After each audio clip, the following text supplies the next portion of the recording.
Now, just 3 days to go until all sorts of nervous celebrities pull on their skates for the new series of Dancing on Ice. And this is set to be a particularly nerve-wracking night for Step star H, Ian Watkins, and his professional partner, Matt Evers, because they are making history this weekend as the show's first same-sex couple.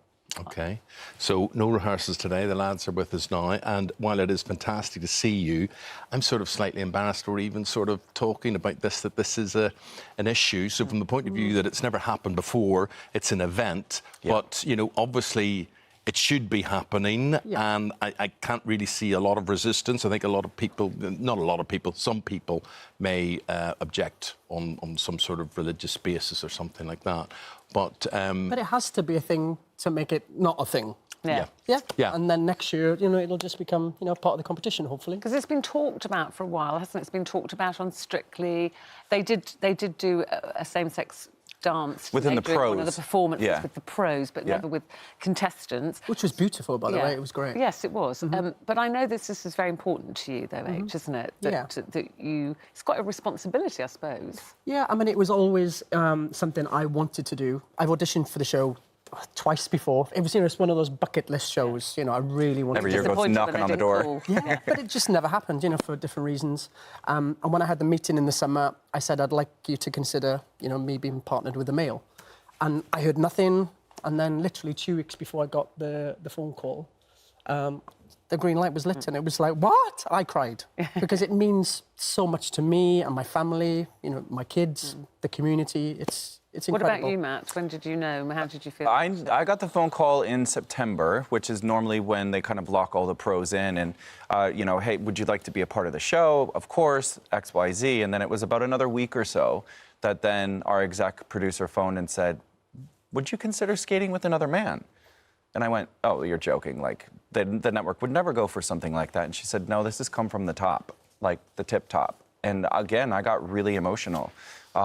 It's something that I had thought about doing previously. I never really approached them about it because, you know, is this PC? Is the world ready for it?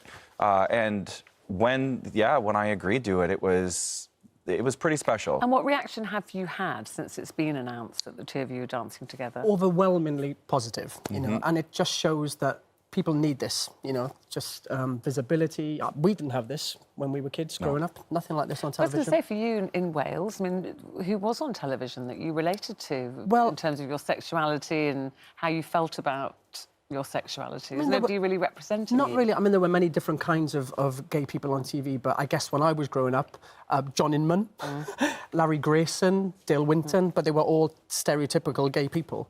But, you know, what we are aiming to do is something very different in our routine.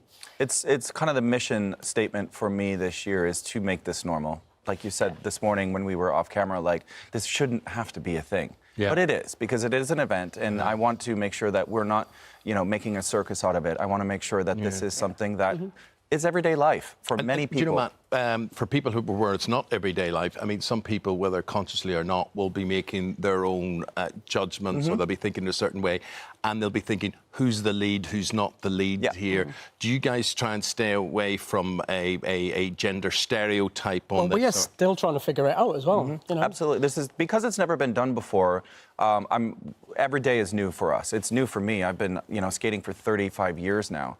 And coming into work every day with H and figuring out the lifts and figuring out the handholds and the positions and this, that, and the others. Physically, it must be slightly different, isn't it? Yes, it is. I'm trying to think of a delicate way of saying this when you're doing a lift. It has been delicate. Yes.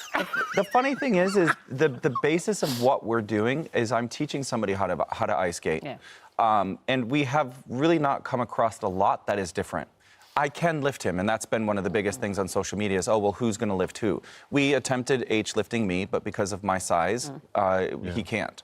That was like Anton and Ruth on Strictly. I'm not doing any of that. Danger money with that. But, you know, I've... Two strong men in a wheelbarrow. I've had partners, celebrity partners in the past, because of their size, I've not been able to lift. So, again, it has nothing to do with gender. But actually, on our first skate, we're going to be doing a lift that's never been done before on Dancing on Ice. So it's very Cirque du Soleil based, you know. But do you think people will be looking for the romantic style aspect of and aspect of it? With because every it's two yes. men? I don't know. That's a really good question. I think we are going to listen to the audience, and I've spoken with the network about that already. I am very sensitive to people's opinions. I don't want to put this down somebody's throat if they're not comfortable with it. So if the audience, reception is positive throughout this competition, depending upon how long we last, yeah, we're going to look into possibly doing a romantic piece. Well, talking of which, how's he doing? What kind of student great. is he? Is he good? He's doing really well. Oh, cheers. He's an A+ student. I mean, even downstairs in the dressing room, he was like, okay, what about this move and this? And I mean, he comes to work with ideas, and he works extra hard. He's there an hour beforehand and an hour after. You know, brown Well, nose. it's something you've always wanted to do. I mean, you're going to put the work in, but it must be scary. Yeah, it is scary because, I'm 43, I have children, and you think of consequences. But it's... And we don't bounce like we used to. But, my kids came on the ice with Matt and I, and they call Matt my prince, my skating prince. And it's just brilliant for them to see, a different kind of family on the ice. Not that we're a family. No, but there is a nice relationship that we have on the ice, and I think with the kids coming in to see two children at who are almost 4 years old, where it's not anything abnormal to them. No. And But it's a beautiful. very difficult challenge from an artistic point of view, from a physicality point of view as well. And basically, you've got knives on your feet. Yeah, on hard water. Yeah, on hard water. So far, bumps and bruises and falls, and how are you coping with all that? Oh, I've had my fair share, yeah, but the trick is to just get up, back on the horse, and that's what you have to do. Yeah, it's scary. It's really scary. It's a very dangerous sport, and what we ask these guys to do week after week is... It's grueling. Yeah. It really is grueling. And just very quickly, what can you tell us, if anything, about your dance, your first one? We have gone for something that celebrates inclusion and diversity. And yeah, celebrates life. Yeah, celebrates life. That's a good way for Lovely. We can't wait to watch. Lovely to see you both. You too. Very good. And I'm glad you've realised, ticked another one on your bucket list. list. That's going to be next Sunday at 6 o'clock. It's on ITV when it all gets underway. Good luck, lads. Good luck. Thank you very much. I'll Very need good it. to see you.